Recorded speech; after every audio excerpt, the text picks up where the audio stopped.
So I think this might be a good time to actually tell you guys my opinion on this game, because I know I've been asked a lot, and I've just been saying the game's good. Because it is good. It's a good game, and I know people have been coming in here one after another and going, hey, how's the game? And I have been refraining from saying how I actually... Well, not how I actually felt about it, but, you know, saying everything about it, because, well, I would have had to said it, like, probably 50 times by now. There are 4 terminals remaining. That's the way. And I also wanted to experience the game a little bit more. I wanted to experience my first dungeon and some more mechanics so I can give an honest opinion. Honestly, the game's fantastic.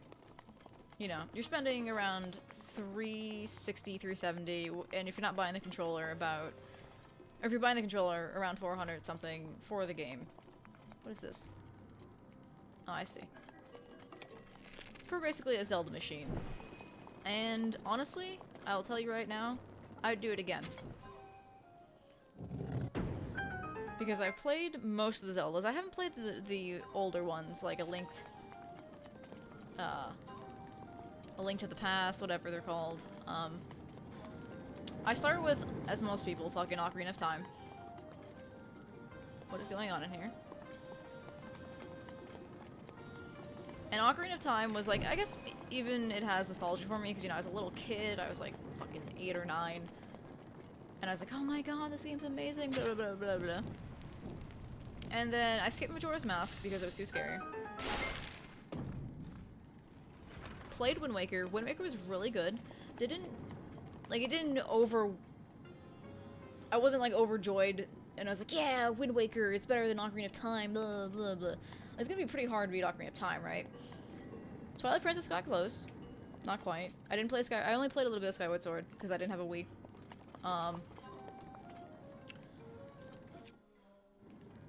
And am I missing one? I don't think I'm missing one for me.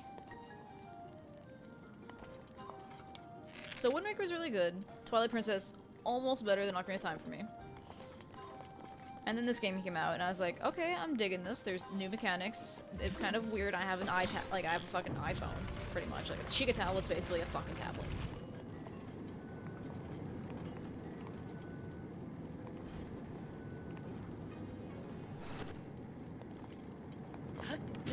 I didn't think I'd be able to climb that, because it'd be molten hot. There's shrines that are in this game that are kind of like quick challenges. Most of them are pretty quick, they're not too hard. They just require, like, solving different things. And the cool thing about this now is there's different ways to solve different shrines. Not everybody's gonna have the same strategy, because of the powers and how they react and how you can manipulate the world. So that's pretty cool. And then you have these divine beasts, which are like the true, like, you know, Zelda dungeons, and most of them have been pretty short. And by most of them, I mean the one that I did was pretty short, but it took longer to figure out because there's so many things you could do with your powers, so you gotta sit there and think, do I want to do this or do I want to do that, and will this work with that? So there's different things you gotta, like, you know, piece together. And the only gripe that I have so far is the durability is a little stupid. Having to break your weapons on, you know, moving an object forward is kind of lame. Because sometimes it's a really good weapon, it's the only weapon that you have. But other than that, the game has been, I think I've played, let's see, like, near 25 hours now. So.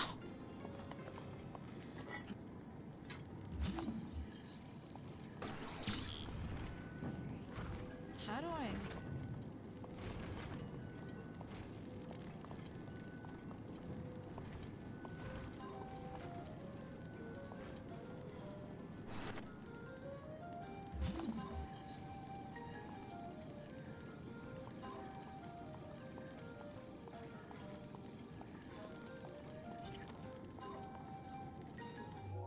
I don't know what your tail does, but I don't think it's gonna help us here.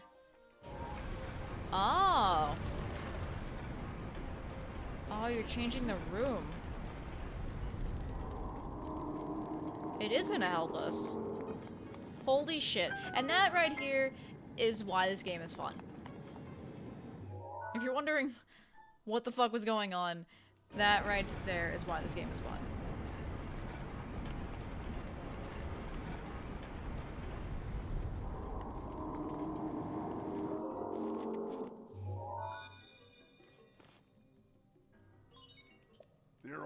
3 terminals remaining. All right, let's get moving. And, you know, another thing is the open world. It truly does feel open world. It's no, like, fake loading screen bullshit where you cross, like, the fucking blank open world and it's, like, fake cutscene to load you in. No, it really is open world. And you get so lost just, like, walking and... because there's so much shit to find throughout the open world that you just constantly are just exploring. And before you know it, you went from one side of the fucking map to the other side of the map and there's, like, a whole other side to go to.